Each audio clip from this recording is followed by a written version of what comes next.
Am I audible?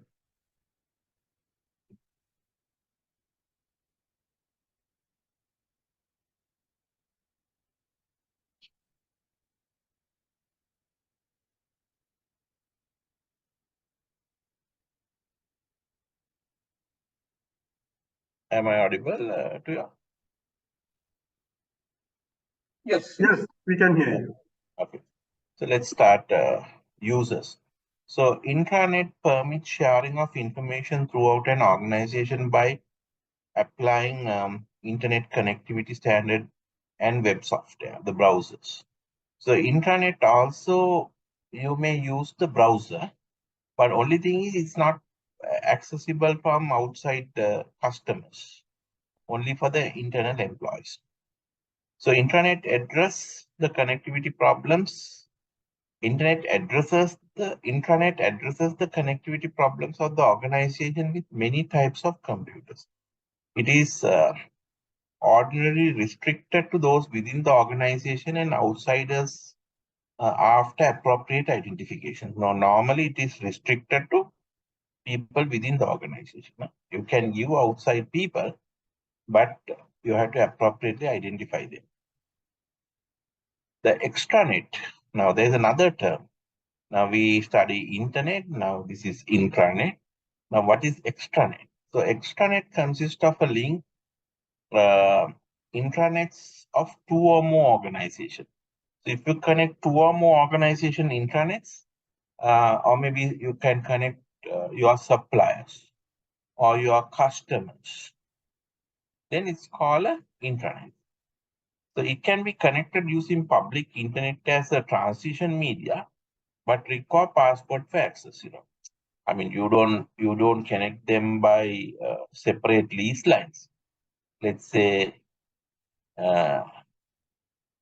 company A intranet, you connect it to company B intranet, not internet, intranet. So these two intranets can be connected using this public internet. You're connecting to the public internet, but the problem is when you try to access this one, it asks a username and the password, because otherwise you have to get a lease line. So lease line is not required. So to internet, suppliers, connector, customers, you can connect it to your office through the private network. So using public network through the public networks with secure connectivity with the password access. So that's called an extranet. Now you might ask why we have to connect it. Sometimes you have to make extranet. Now, let's say if you are using EDI protocol to communicate. Now, this is, let's say, Toyota. Now you have suppliers, different company C. So you are connecting your ERP application to suppliers. These are suppliers ERP applications. They may be different ERP applications. And then you communicate through EDI protocol, electronic data interchange. I explained to you in brief. But then you can use the public internet, but you are accessing private. So private channels are created, secure channels. So actually what you have built up is an extranet. For EDI protocol, you build up an extranet of suppliers all are connecting to Toyota. I hope you understand, because it has to be secure. Because anyone can connect it to the Toyota's inside. No, I mean, Toyota website you can connect, but not for the application servers. ERP applications are integrated. So then we're talking about a cloud computing. Cloud provides on-demand access to resources that are on internet and may be shared by others. Now, actually, it's a sharing method. Now, for example, electricity, we get it as a utility. Now, we don't generate our own electricity, we get it from the grid. But then pay as you go. If you consume more, you pay more. So the same concept, it is there for water also. In some countries, gas also distributed through pipes, not like us, we bring cylinder. So utilities. So utility, you get a bill. So same way, why not computers? We purchase it computers and keep it in the data center. Then there's a cost of cooling, electricity, for the air conditioning, precision air conditioning maintenance, 24/7 maintenance, and the generators readiness and fire protection, because you can't have a data center if there's a building fire, you are going to lose everything. So you have to have a very fire protected area, and all these fire prevention, protection and prevention, uh, you know, has to be implemented. Those are expensive, like you have to keep the cylinders wired to that data center, and any fire happens, it's release those gas, with the, so then it will, so those are expensive. So international class data center, if you're trying to build like a tier 3 or tier 4, you have to spend millions of dollars. So each and every company, you can't build your own data center of that caliber. And then you have to get those certifications, payment card, industry, various certifications. So instead of doing that, why not we just keep it, and in the night, sometimes somebody has to be there in that data center. We get it from the cloud as a utility. So that is the idea of utility. So cloud advantages of using cloud computing includes fast access to the software, a reduced need for investment in IT infrastructure, and able to use pay-as-you-go service. So IT security in a cloud is potentially more difficult due to a convenience and ease of access sensitive data provided by cloud computing services. Let me show you. Now, IT security in the cloud is potentially more difficult due to a convenience and ease of access to sensitive data provided by cloud computing services. Now, if you really look at cloud computing, first let's look at what it is. Now, if you want to do it your own computing, you have to invest for computers. That's the cost. So you have to have the hardware. So in your computer room, if you looked at, you have the racks, 42 you probably racks. And then these racks, you have these rack mounted computers, you put it. And then there's a display that you put it somewhere. And then the switches and routers, you put it in the top of the rack. So like that, you have seen these racks, no? Various servers are mounted, rack mounted. And then this whole area has a raised floor. And then the air conditioning, Christian air conditioning, fire pipes are going, fire protection, prevention.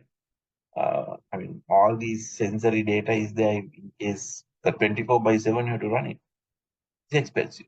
But then if it is there in your computer room, the advantage is, you can wire these computers, and your computers at your desktop is some way wired to this data set. Maybe not directly through the switch. You can access. But since this is expensive offer, what you do is you have a cloud computing. Cloud doesn't mean it's in the sky. The whole idea is like this. Now let's say you have a AWS, Amazon Web Services. They keep this service and they sell this as a resource. Computing power, memory, hard disk drive.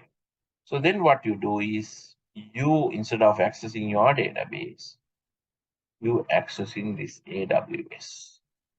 These computers access the AWS. Now, the advantage is this has an economy of scale. Large customers are there and their main business is giving that as a service. So then your cost is low and they manage, they give downtimes, all these, minimum downtimes and high reliability, high available, they can do.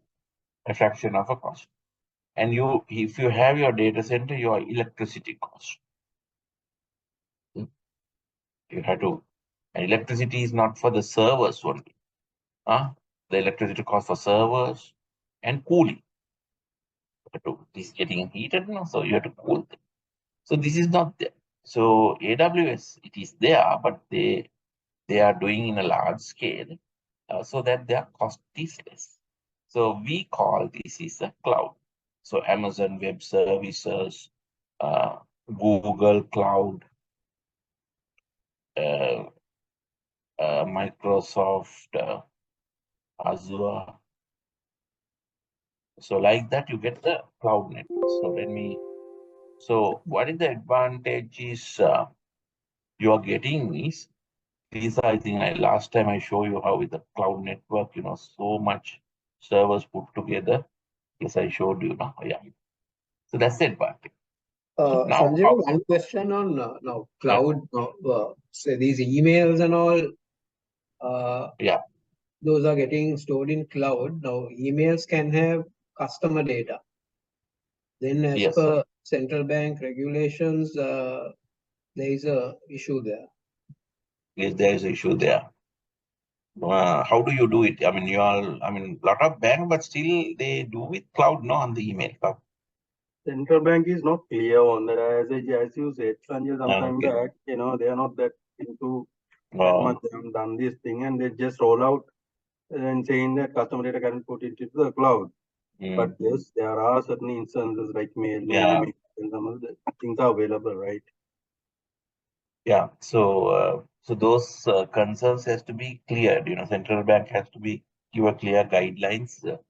What are the things probably you can have it. I mean, cloud and what are the things you can't have it cloud.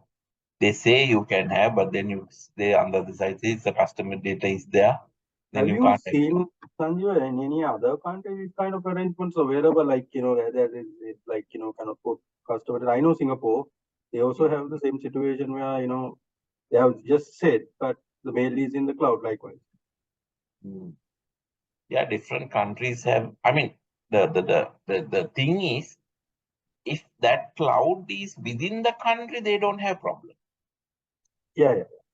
But Data should now be within the our cloud. problem is that we don't have a cloud setup. We have only two private service providers, Hmm. SLT and Dialog, two major. I think there are others also. They have their setup here, but the problem is that's very expensive. You don't get that economy of scale like SLT has Akasa Cloud, Dialog has Cumulus Cloud, but that's too small. So entire cloud consumption, these two service providers even doesn't take more than 4%. 96% of the customers are with outside cloud service providers because our electricity is expensive. You can't blame them also. So their cost is higher. But if you have it in China, China electricity is very cheap. And you're connected to that fiber cable. That's all. So computers. And sometimes some cool countries are there like, they don't have to even cool it. The temperature in the air is cool. Now, let's say if we put servers into Norelia or some other place, you don't have to cool it. The cool itself there, the atmosphere. So, but then you have to put up a fiber cable from Norelia to here.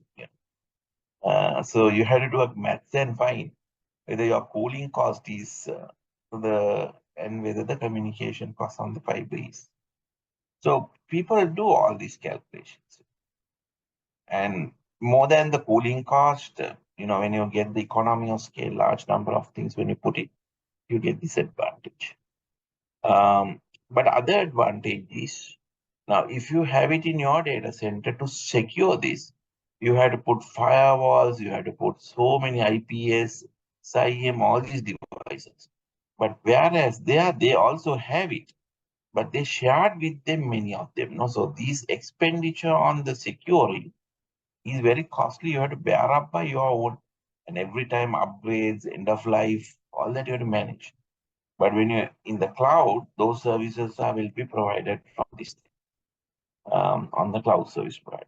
Even for HSL, high security, HSM module, like, for banking application, hardware security module for, especially when you carry the card information, credit card. Those, if you have to keep it in-house, it's about $60,000-$90,000 for a unit, but you can get it from the cloud, lesser than, very much less on services, because sometimes certain devices you can't buy lower rate. Basic HSM is about, maybe at least you get from 250 TPS. 250 transactions per second is not required for some banks. Maybe 50 even does it. So you can share that one with 5 banks. But banks are competing so that you can't share with other banks. No? But if it is a cloud service provider, you can just go there. So there are disadvantages also. What are the disadvantages? The data is at the cloud service provider. Going there is easy, but coming back here is a difficult part. Why? Because all this data has to be copied back and restore back and do it. That's a very time consuming. Because terabytes of data will be there end of the day, accumulated as service provider. To bring down that from internet links are very difficult. And far away distance, and there are those disadvantages are there. And also, Sanjeev, I can come to cloud. The other problem is from the risk point of view that we do not know what is going on in the cloud environment. The security perspective, this is like in Sri Lanka, it's not that developed, but some other countries there are regulations. But here, it's that part is still not there. Yeah, sometimes you don't trust that. Now let's say if you put it to Huawei cloud, okay, they said they will maintain the global standards, but how do we know? What they do, so like that. Sometimes some countries you can't trust them. Whatever they, I'm not saying that America is not doing that. America also spying, all these things they are doing it. But some places it could be much more dangerous than there can be. Yes, you're right. So, and other thing, you don't physically have some sort of a conference. Sometimes data is not in here. What happens if there is a global disaster or something like that? And then you may think it is very risky to keep it in here, but let's say you are in a Hong Kong data center. China attacks Hong Kong, or the Taiwan. There's the Taiwan on China. So then there is also the issues are there. So everywhere it's risk. But only thing is those cloud, we can get it replicated into different places so that we can make it secure. So it has its pros and cons. But mainly what they're looking at, because if you go and buy and install into a server application, the server cost is sometimes 60%. Application cost is 40%. Software. It varies again from application. I would say half to half. So that half, it's not just put it there. You have to sign AMC, you have to power electricity, you have to do all sort of. So that's what they're trying to achieve on the cloud. So the cloud service providers gives various ways, like infrastructure as a service, platform as a service, software as a service. Various models are there. So this is how it varies. Let me see. Okay, I have a slide. If it is infrastructure as a service, you don't have to remember these things. Okay, you only remember that there are infrastructure as service, platform as service, software as service. It says, but this level detail, but I just explained because if your virtual machine, if the cloud service provider gives you a virtual machine and a virtual storage and a virtual network, then you are getting infrastructure. This is the cheapest. Then you have to load rest of it, like database, applications, all the stuff you have to load it here. Okay, so other infrastructure, the security, application, database, operating system, all that once you load it only, you can install the application. So application comes here. So you get this 2 level you install, because then you also cost if you have to buy the operating system, original license and a Linux or a Linux or Windows license for the server operating system.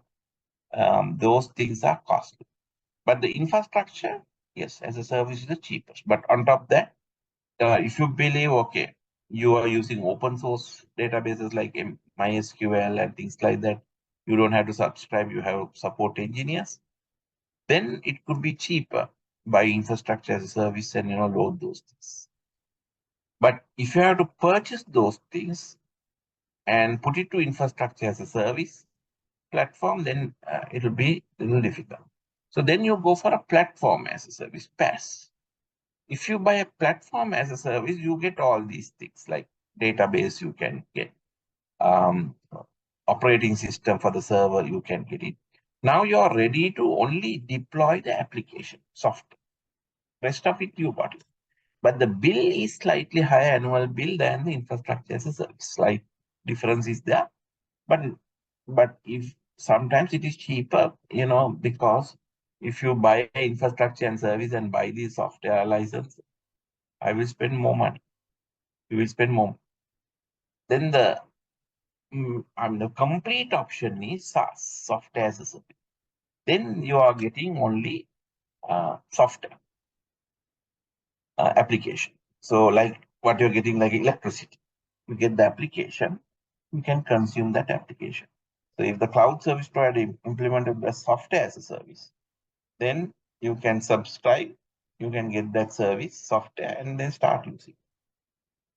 So a lot of softwares nowadays offered by a software as a service. So then you don't find you're spending a lot of money on hardware application and get a team to install it and all that. It's not there. Okay. Is that clear?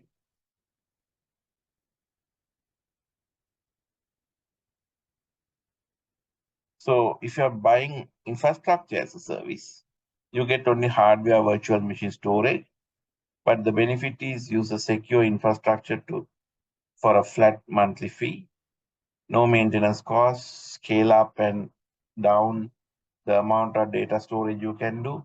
So if you believe that, my data storage, I can reduce it, you can reduce next month onwards, that bill will not come. So platform as service, what you get is operating system programming languages, database.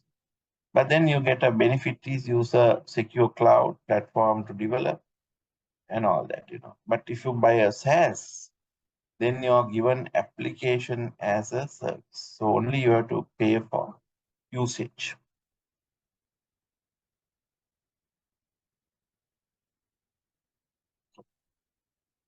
So that's about this one.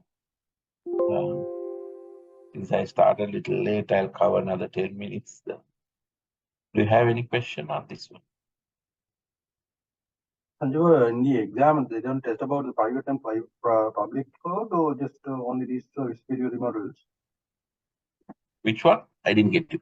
In the exam, they don't test about now when it comes to the cloud environment. They're mostly talking about private and public cloud as well. So yeah, we are not; those are not tested in the exam. They are only talking about the service. So they won't ask very detailed. Yeah, they don't ask me detailed question like how is the infrastructure as a service, what are the component goes in. So those slides are additional ones I just teach you. They will ask only, what is there as the infrastructure and service. So even this level, how the fiber connected and all that is not asked. You can start doing some of these questions on 6 and try out. I mean, I have seen those questions you can answer by this knowledge, but I'm giving you a little better detail one. Then you are very clear when you read, okay, this, you will know, okay, this is how it is placed. But then when you're getting electricity, you get electricity. You can't get electricity as a service. But in computing, you can get infrastructure. Infrastructure means it's like you get a bare metal server. And on top of that, you have to install the operating system, then database, that. But then when you get a platform as a service, you get the database, OS, everything. But then you have to install the application. But if you get a SaaS model, software as a service, you get the application as well, so you can run it. So for example, Microsoft 365 as a service, when you get it, you install Microsoft. Now let's say here. So in my one also, I have Microsoft 365 as a service. So annually, you have to pay for this one. This is, let's say if you go there.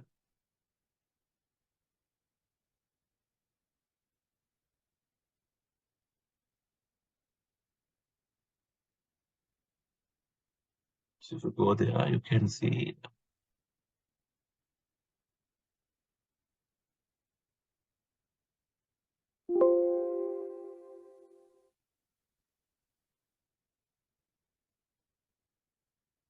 Then you go to accounts detail.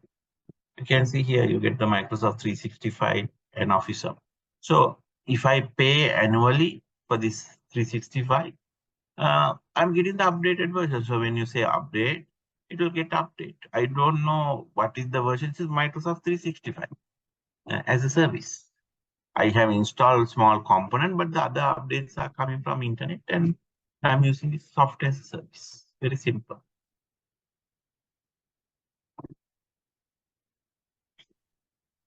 Okay, let me just let's see some of these quiz. Try to see what it is.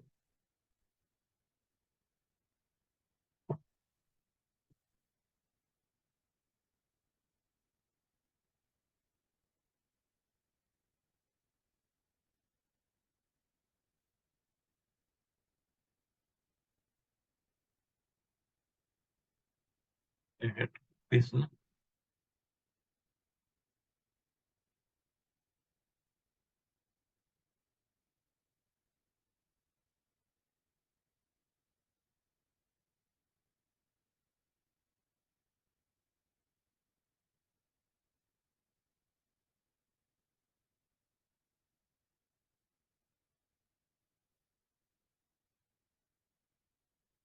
Okay, so we did IT infrastructure part. Okay.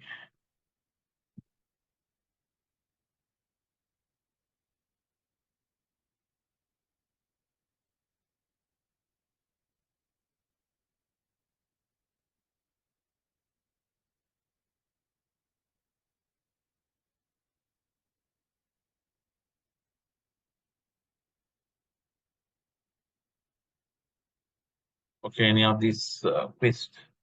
Is it session 6 on this is yeah, database and application? Maybe coming from previous data. IT infrastructure. Yeah.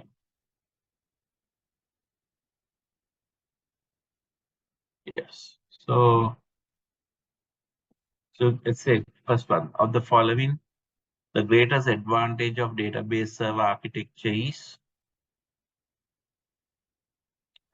data redundancy can be reduced. The first answer.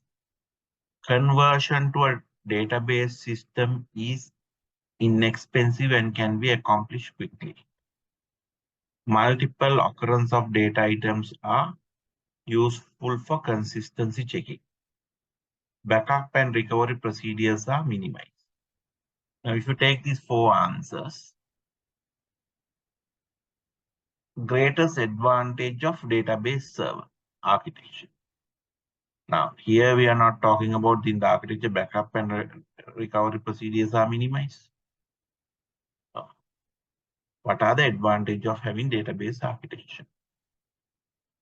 So if you have a proper database architecture, multiple of data items are useful for consistency checking. Consistency will not come when you have a multiple occurrence of data items. Any data item has to have a single occurrence. If my name has to be updated, name has to be there. My address has to be there. It has to be there in one location. If you have it in multiple locations, the problem will be if you don't update the other location, there is no consistency. Okay, so having multiple occurrence will not give any consistency. Conversion to a database system to inexpensive system is inexpensive and can be accomplished. What there's no answer of conversion anything. What they are asking only greatest advantage of database architecture. When you ask for advantages or disadvantage, these things are not there. So what is the answer? Is a data redundancy can be reduced. Why data redundancy is not coming? Because the thing is in the database, we told you in the central database architecture, even in the ERP, I showed you HR module, finance module, all are using same database. So if salespeople update that customer data in the database, finance can use the same data to invoice, there is no redundancy, consistency of data will be there. So it's very clear, you can just trace down by that toss.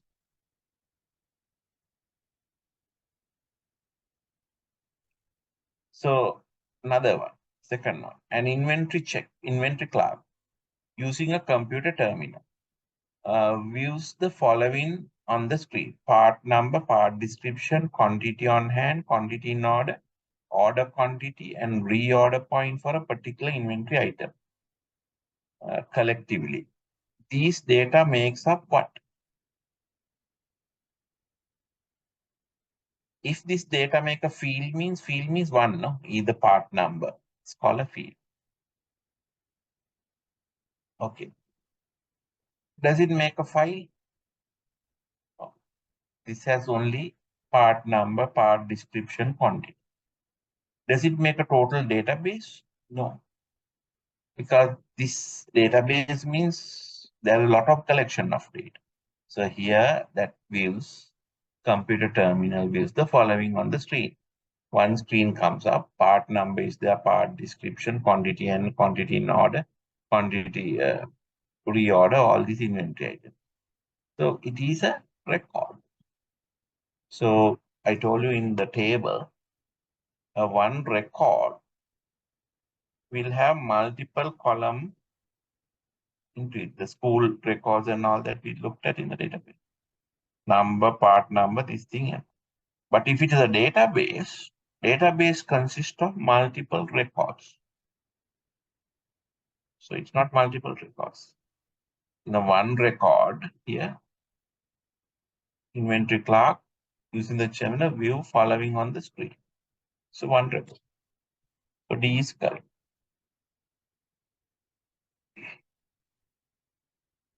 So let's look at another one. Which of the following elementary unit of the data storage used to represent individual attributes of the entity? Which of the following is the elementary unit of data storage? Elementary. Very basic unit of data storage.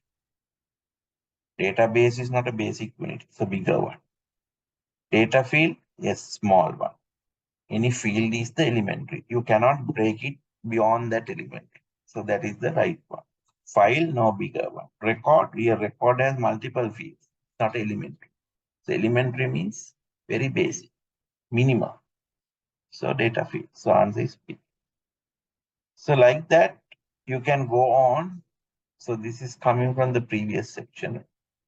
So you can answer.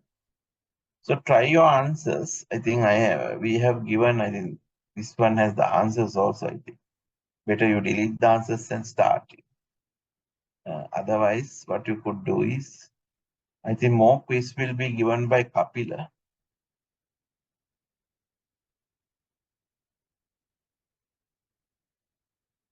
Even I have a test bank of part 3 business from Willis. It's not there, no? That book was not downloaded there.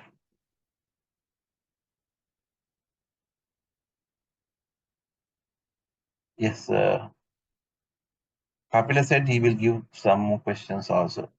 Did he share with you some quiz?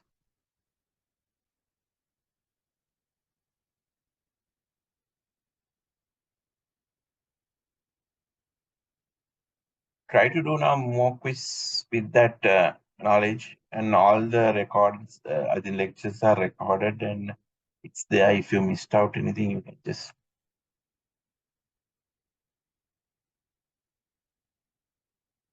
Any questions? Anything? I think I have, yes, release exam questions 2016 one is there, part 3. And 2019 also, yeah, I think I have shared these ones also. Exam review test bank.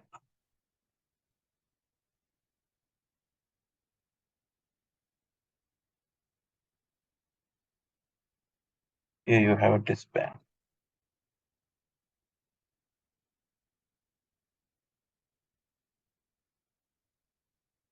You can do that also. Every chapter, you have a test bank.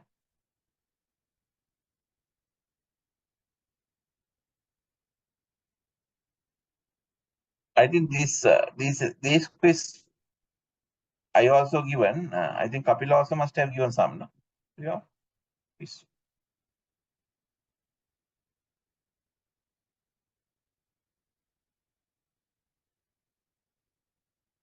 Last time when I met Kapil, he told me he has given. Yeah. Some questions were given to be tried. You have to try now. Okay.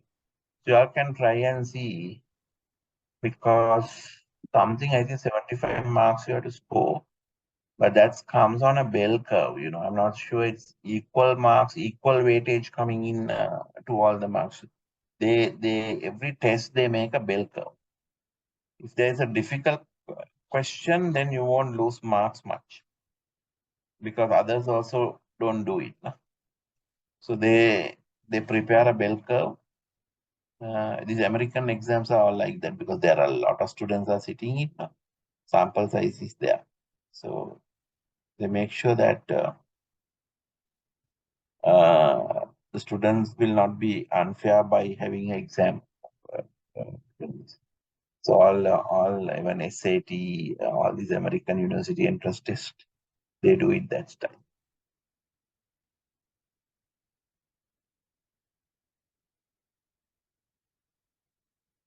Okay. Shall we then stop for today? Yes. Okay. You all can download lecture slides, all that from the location. Yes. URL, yeah. So I'll upload. I was planning to do part B also, but unfortunately I didn't have time. Okay. Let me upload that slide deck also. Okay. Have a good day then. Thank you. Okay. Good night.